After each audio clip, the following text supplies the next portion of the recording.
Danny Boyle and Alex Garland are back with 28 Years Later. Let's talk about it.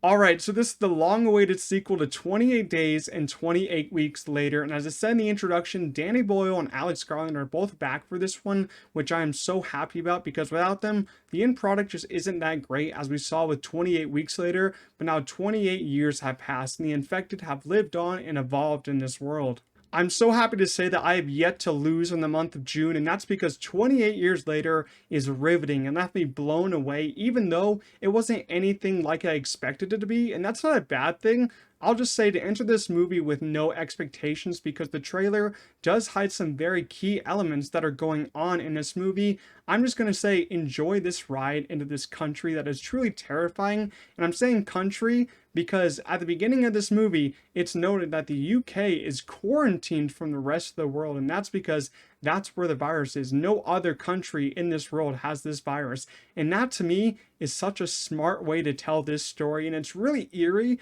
to think about, how every other country is operating normally and going forward in society while the UK is kind of just stuck and they're kind of traveling in the past. You see people in this movie using bow and arrows because they don't have access to guns anymore. They don't have access to technology. It's so interesting how it's played with. And I loved just thinking about in the back of my mind, the US, people have forgotten about the UK. The UK is no longer a thing anymore in this movie.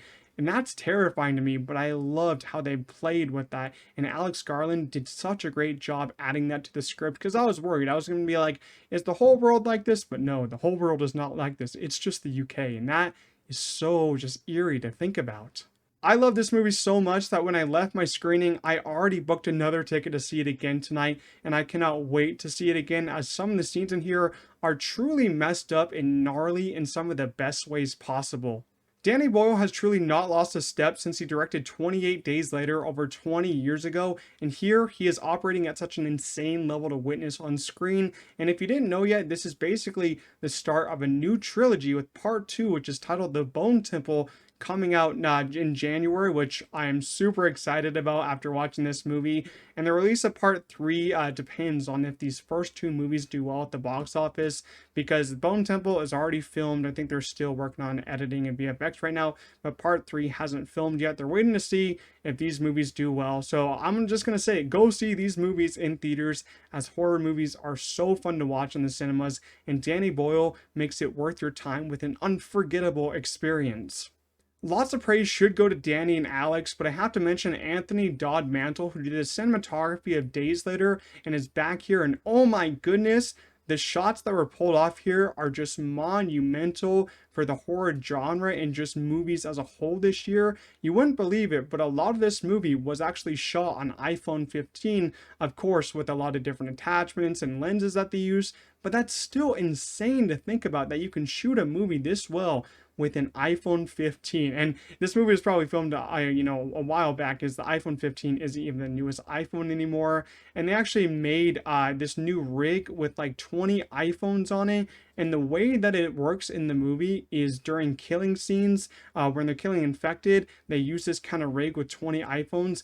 And it literally made me say, holy crap, out loud when I witnessed it for the first time, because it is so cool with how they use this new rig. Also, John Harris edited the movie, and I thought his editing was perfect. It kind of brings you in, just like how 28 Days and 28 Weeks Later felt, with like the editing being just so, mental and all over the place. And that's what these movies are. They are mental. It kind of feels like you're going insane in some spots in the movie, and I love the editing here. And before I forget, the group Young Fathers composed the music here, and it fits so well. I love the score here. I'm definitely going to listen to it when it comes out on streaming services.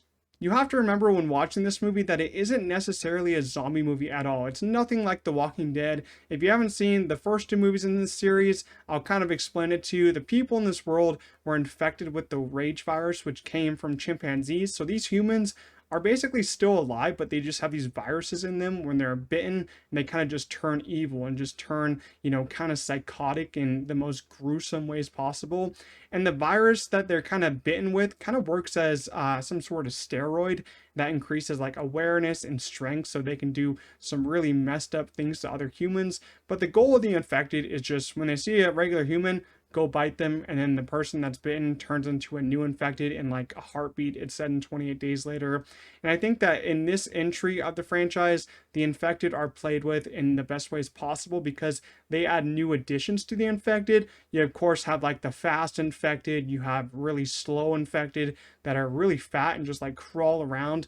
But the new addition is the alphas, which are being introduced here, and they are bigger, stronger than any other of the infected. They're kind of like the leaders of the packs of the other infected.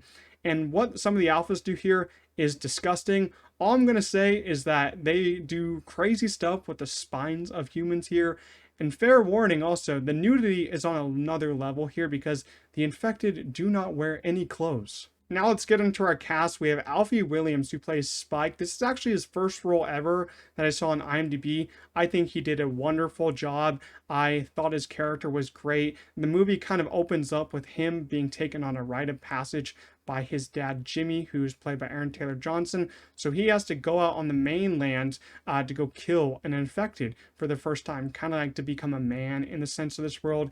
I loved that first half of him becoming a man here, him going on his own rite of passage. So beautiful to watch. Aaron Taylor Johnson, as I said, such a cool character. Really interested to see where they take him in part 2. But I think it's Jodie Comer as Isla who kind of stole the movie for me, because her character is one of the most complex characters here. Not going to get into too much of why, because it's a spoiler, but she has so many great emotional scenes. Jodie Comer is one of my favorite actresses working today. She's great. She's always amazing. And yes, Ralph Fiennes is also in this movie. He plays a supporting character, mostly in the back half. I'm not going to go too much into what his character is and what he does because I didn't know it, so I'm not going to let you guys know, as it is a bit of a spoiler. And there's some other great characters and cast members here that I don't want to spoil. And I also want to let you guys know that Cillian Murphy is not in this movie, so if you're going in expecting Cillian Murphy to show up, he's not in here, but he's going to be showing up in part 2 and 3, and I'm very excited to see him. Since this was my first time seeing it, I'm not going to grade the pace too hard, but the first half really flew by for me, and the second half kind of slowed it down, so I'm kind of interested to see how it works on a rewatch, but I never felt off-put by how it was paced. Overall, 28 Years Later is now one of my favorite movies of the year, as it truly blew me away. Danny Boyle is operating at such an extreme level of detail and beauty while somehow making this the most terrifying entry into this series. It's gory, nasty, anxiety-inducing, and surprisingly emotional in the second half of the story. I loved everyone in the cast here. I think everyone really pulled their weight so well, and I cannot wait to see the Bone Temple in January because it truly ends on the wildest and weirdest cliffhanger that I've ever seen. But I gotta say, go see this one in theaters. You will have a blast. On first watch, 28 Years Later gets a strong 8.5 out of 10 from me. I hope you guys did enjoy this review. If you did, make sure to like this video, subscribe to the channel, and if you also did see 28 Years Later, leave your own thoughts down below in the comment section, but I'll see you guys in the next one. Peace out.